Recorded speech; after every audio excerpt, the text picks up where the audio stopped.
Hey everybody, what's going on? My name is Josh Ninocchio, and today I'm going to teach you how to scream with your false chords.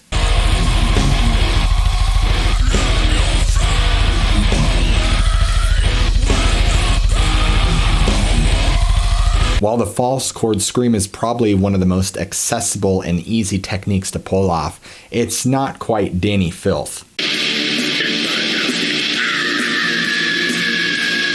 But this technique should definitely get the job done for most metal, death metal, black metal, and other extreme metal projects that you need to use it for. Like I said, this is probably one of the more commonly used and most popular vocal techniques that's used in pretty much all metal. You hear it almost everywhere. It's the same kind of scream. It's a really simple technique that's often overlooked. I've always been aspiring to want to scream for probably a good 10 plus years, and I finally figured it out about a little over a year ago how to do it properly. I had tried watching many videos before, and nobody quite explained it the way that made sense to me. So I am here today to teach it to you and to break it down as simple, as easy as possible, the exact way that I learned it. You ready? Let's do it.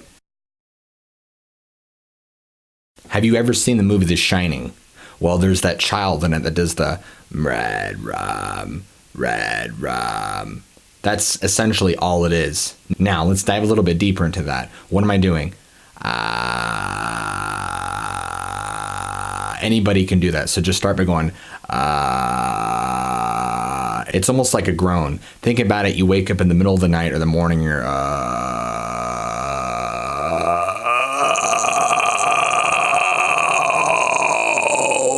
you know, so all you're doing is just starting to push air and add power. So it's,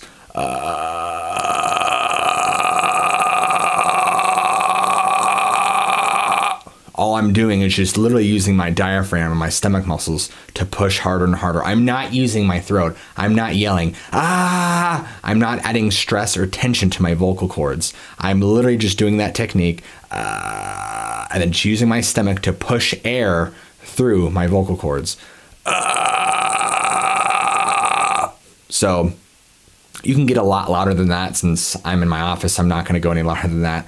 But what's great about this technique is you can last a long time using it. You're not really going to feel much tension, pain, or discomfort in your throat at all. Now, you'll feel a little bit of fatigue at first, and you got to keep doing it to kind of build up that resilience, and after a while, you'll start getting that fatigue again, but it shouldn't hurt. There shouldn't be any pain involved. If there is, you're doing it wrong. It's a really simple technique, and it's all you got to do. What's great about it is you can change the tone of the scream just by moving the shape of your mouth. It's the same way when you accentuate certain words, and it's the same for singing techniques. Everything is all about how you move your mouth, okay? And it's the same with this technique. For example, like,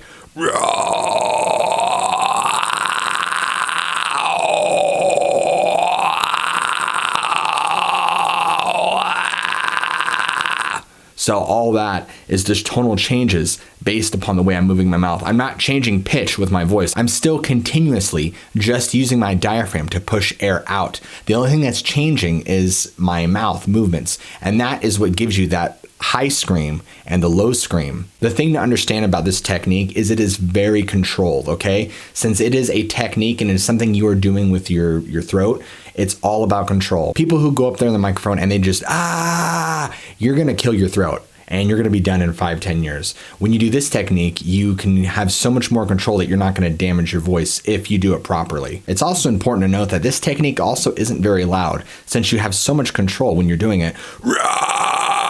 You're literally not yelling out loud, you're just it's probably about the same volume as, a raised voice if you were to kind of shout just a little. And because it's so controlled, when most vocalists do it, they're not doing it from back here to create up all this space. They're doing it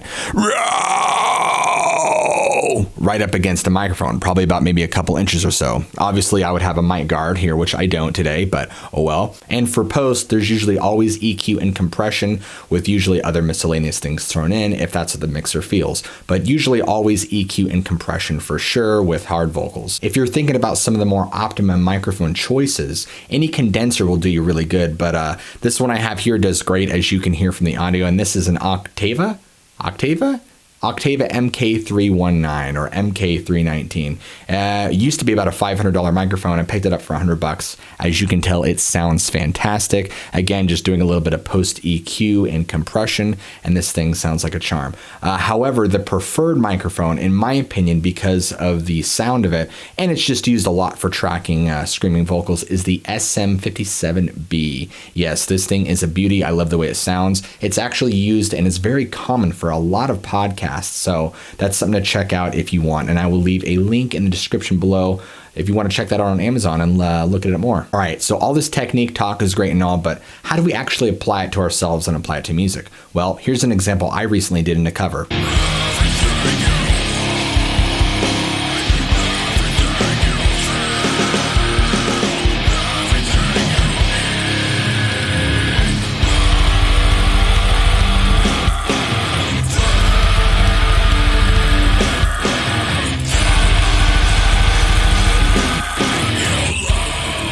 What you're hearing is two vocal tracks, a low scream, and a higher scream, yeah, and it's just literally layered on top of each other to give you that sound. Now, let's dig in a little deeper to hear the more finer details of my vocals. We'll listen to just the stem itself. Everything you want, everything you feel, everything you need.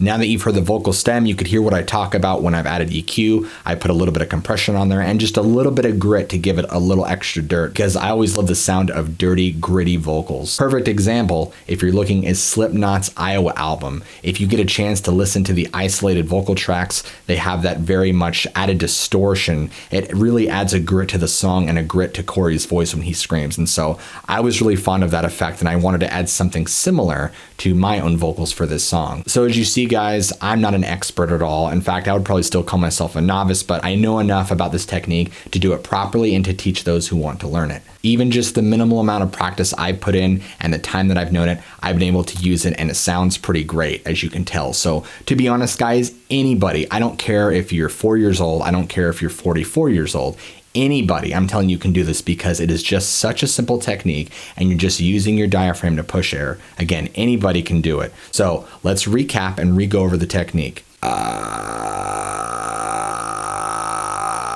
Then you want to start adding in some power very slowly at first. Since you're just starting off, you want to go slow.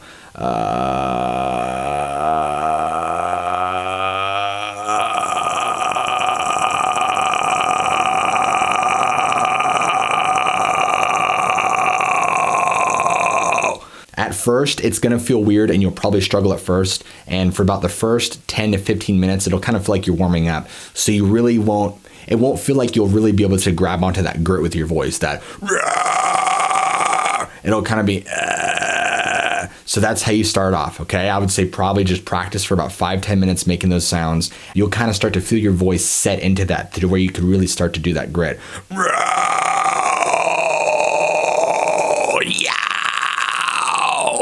So yeah, and remember, all your tone control comes from your mouth.